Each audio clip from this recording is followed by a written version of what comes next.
What is going on, everybody? And welcome back to your favorite show, my favorite show, his favorite show, everybody's favorite show, the KellyCast. I'm Dan, and this is Mike. And as you can see, I think we're Bills fans, but that begs to wonder the question, what in the hell is Mike wearing today? Yeah.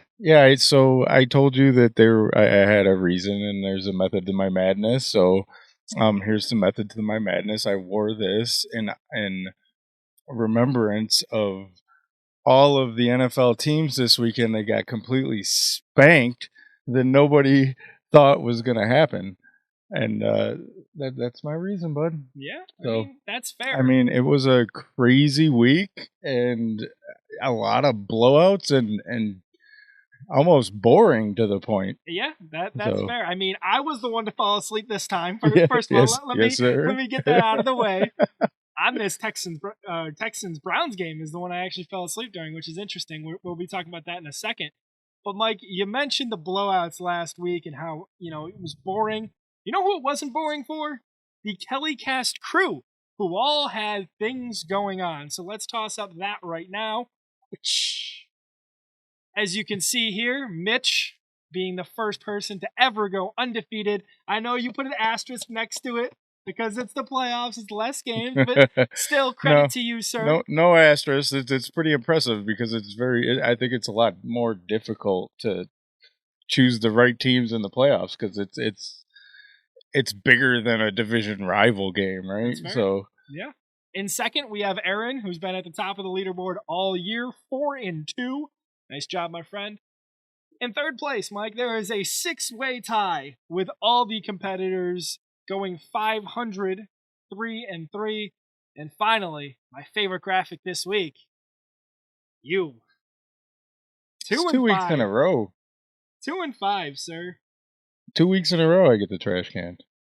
The final week of the season and the first week of the playoffs, I'm not having a good start. No, I think Melissa got the trash can last week. No, sir. I think I got only a couple wins. Nope. You were 2 spots above her last week. Was I? Yes. Okay.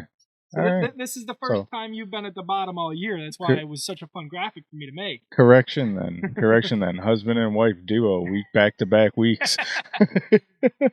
Well, we got 2 new guys joining the predictions, so please welcome Nick and Zach. You guys know Zach. He's an honorary Kelly here. Nick, you'll only see his picture because the man won't come on my podcast. You can comment down below if you want Nick on the podcast. We'll see how many Nick comments we can get. For all of you out there who don't know, he is the Squidward of the group. That's why he won't come on. So. He's the best NHL player I've ever seen. NHL 23, EA Sports. For sure. Fantastic guy. For sure.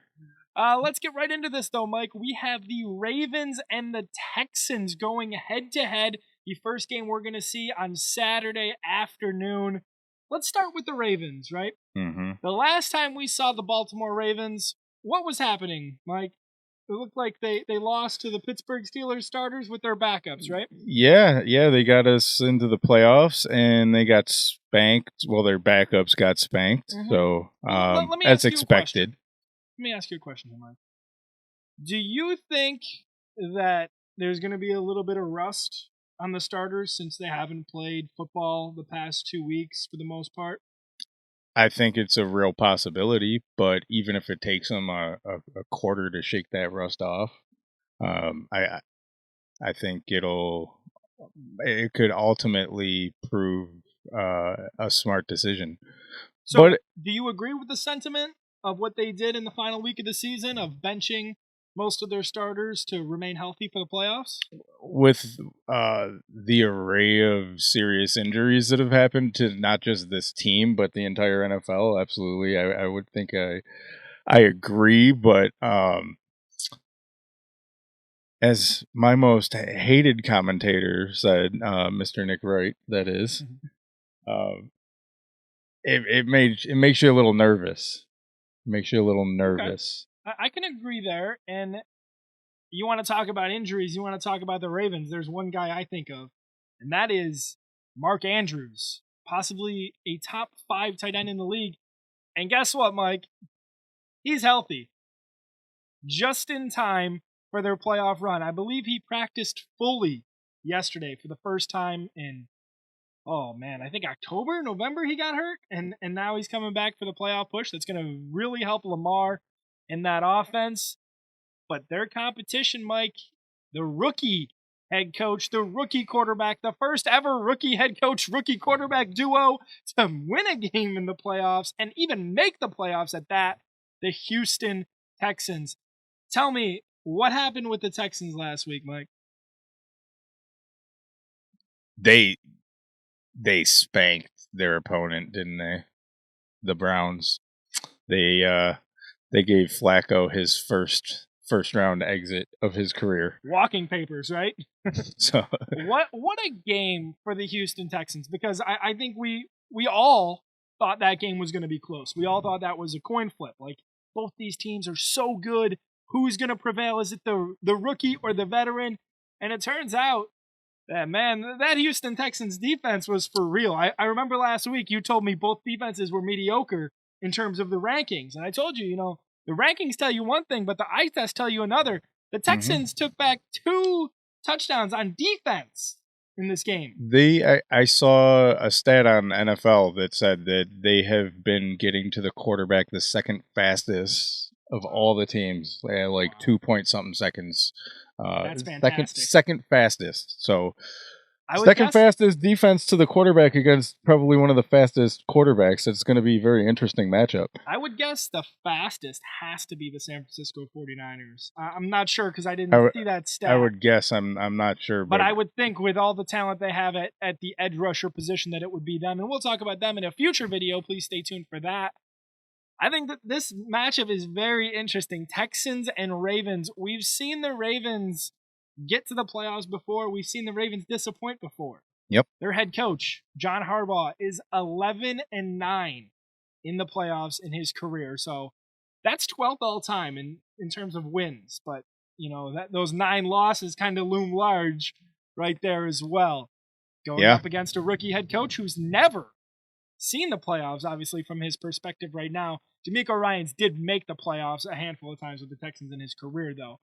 So I don't even know where to start here. So let's kick things off with the KellyCast crew. Let's hit their predictions right now. Good luck to everybody, especially the ladies, right? Yeah, absolutely. I just want to say last meeting earlier this year that the Baltimore Ravens absolutely spanked the Houston Texans. But look at the date. That was very early in the year. When they were still trying to figure themselves out. So, like you said, this is very, very, to me, at this point in the year, a tough matchup to pick, especially with how far the Texans have grown. And the Texans, Mike, have gotten better as time goes on. Look at their ranks up there. I did not expect to see them top 15 in most categories. Obviously, rushing. Yep. They have Devin Singletary starting, and I'm not going to crap on Singletary. Even Singletary as of late, the last few weeks, he's been showing out. So he shows up in the playoffs. He shows up in those big games. Singletary will always make somebody miss, and you can bank on that. He's been helping them out. I want to go Houston here, man, because last week I picked the Cleveland Browns, and I thought they were going to bounce the Texans, and it didn't end up happening. And I think there has to be some upsets. Where do I look? The other games this week don't really give me much room for upsets, unless the Bills are not the favorite. We'll get into that, obviously, in our pregame show on Sunday. But I look at that Lions game, Mike. I think I know who's going to win that one. I look at that 49ers one, and I think I know who's going to win that one. So in this one, I have to take the underdog and select the D'Amico Ryans-led Houston Texans. Pretty bold move, Cotton. Pretty bold move. Let's see if it works out for him. Yeah. I don't know that I can go against the Baltimore Ravens right now at this point. They've had a very well rested team. So again, you brought the question of rust, but again, I say that rust shakes off by mid first quarter to end of first quarter, and the Baltimore Ravens move on. Okay, very interesting. I like starting off on the opposing sides here. Guys, if you haven't already, please like the video, subscribe, leave a comment, share it with all your friends. It really helps us here at the KellyCast. If you haven't, follow us on all social medias at the KellyCast. Mike's going to be drinking that Gatorade. I'm going to be signing off, and we'll be seeing you guys in the next one. Take it easy.